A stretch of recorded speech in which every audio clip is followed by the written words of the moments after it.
What a pickle of a time to be a Scream franchise fan. If you didn't know, the past couple of years post Scream 6 were pretty turbulent for the studio and for the Scream franchise as a whole, in particular because of the Melissa Barrera incident. Conflict that the studio really had no right to have an opinion on made them part ways with Melissa Barrera, and Jenna Ortega in solidarity left the project as a whole, which proved to be disastrous since that definitely wasn't ideal. Losing your two big stars for an ongoing story smells of catastrophe. Major backlash and consistent vitriol for the studio for taking action against an actor that didn't do anything wrong in the workspace forced them to re-strategize and virtually reboot, again from ground zero. Enter Kevin Williamson. While it's nice and nostalgic to bring him back to direct the next movie, you can't help but realize how desperate that seems. Compounded with the news that they also confirmed the return of Neve Campbell, aka the OG final girl of this series, and the return of Stu Macher, who for years folks believed wasn't dead, and you can undoubtedly see how desperate the studio was at the moment. From a creative standpoint, it's the best move they could have made. This is them doing as much damage control as possible while also enticing fans enough to not leave the franchise as a whole because they're giving the fans everything they've wanted for so long. Personally, I feel for Melissa Barrera, and I feel like she should not have been punished for having a voice. And getting to meet her in person, I love how unapologetic and unbothered she seemed by the situation, proving she doesn't regret it because she knows she's more than talented enough to get more awesome roles in the future. With that, in Scream 7, we once again start anew as we follow Sidney Prescott as she returns as the lead, and her daughter are tormented by Ghostface, except this time, he's gonna burn it all down. Mother...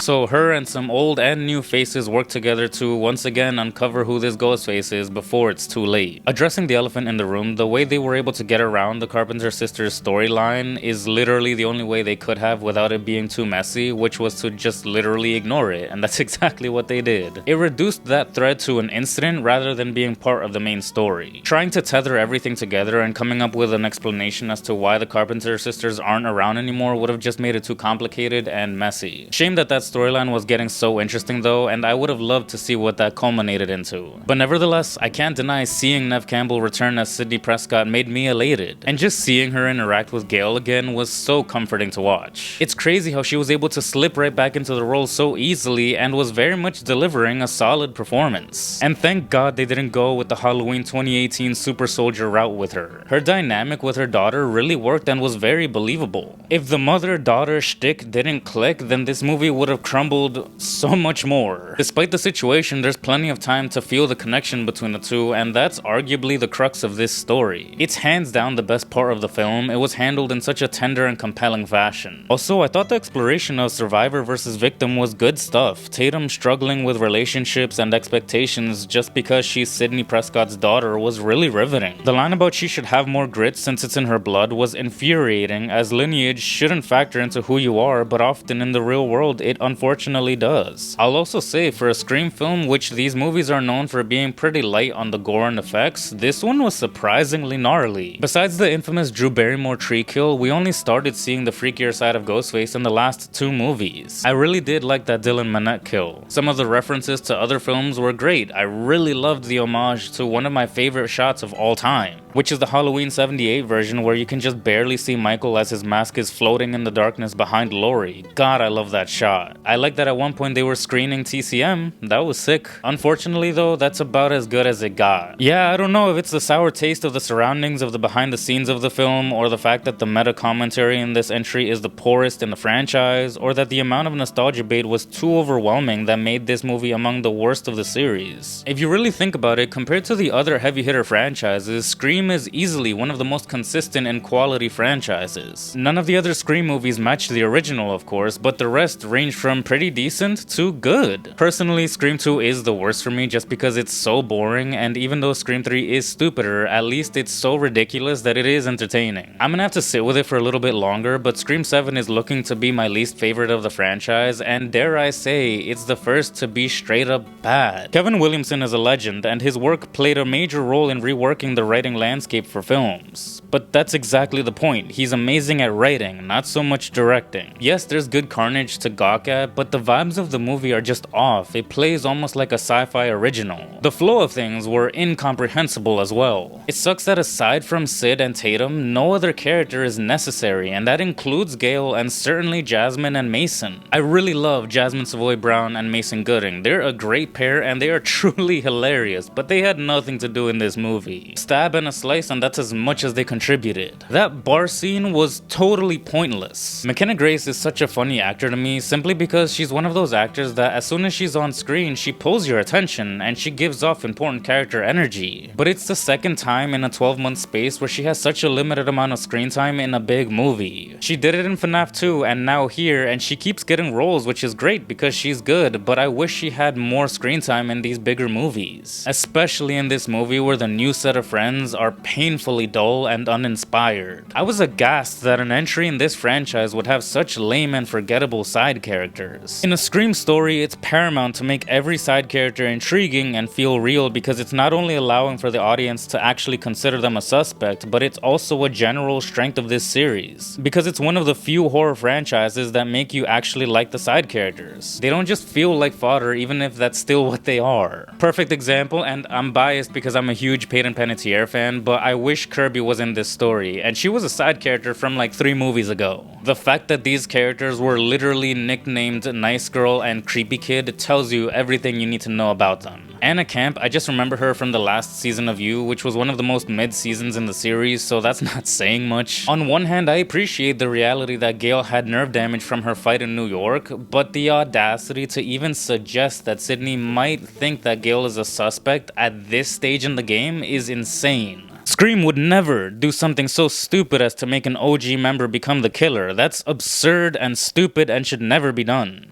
I'm sorry to say, but Gale was entirely wasted, besides her entrance. That was fine. There's a sequence in this thing that I genuinely couldn't believe my eyes. Sid is in the middle of the road for like 30 minutes, and Gale, who we know has a car, is nowhere to be found, and doesn't show up until the very end of the movie. Gale is one of the sharpest characters in this series, and she couldn't connect the dots to find out where Sid was? I think that's all part of the bigger problem, and that's that the stakes are rock bottom, and that this is even more contrived than the infamous voice changer. The AI thing felt like the cheapest way to allow them to show old faces, and it just reeked of desperation. There's barely a sense of danger for the characters we actually know, and the bread and butter of this series, which is the killers and their motives, are abysmally bad. It's like they have a dartboard and wherever it lands, that's who the killer is because of how nebulous the pick ends up feeling. But the killer being so random isn't so much the issue, it's that the motive is so lame that it actually hurt my brain. After the typical monologue, I was looking at the screen like, is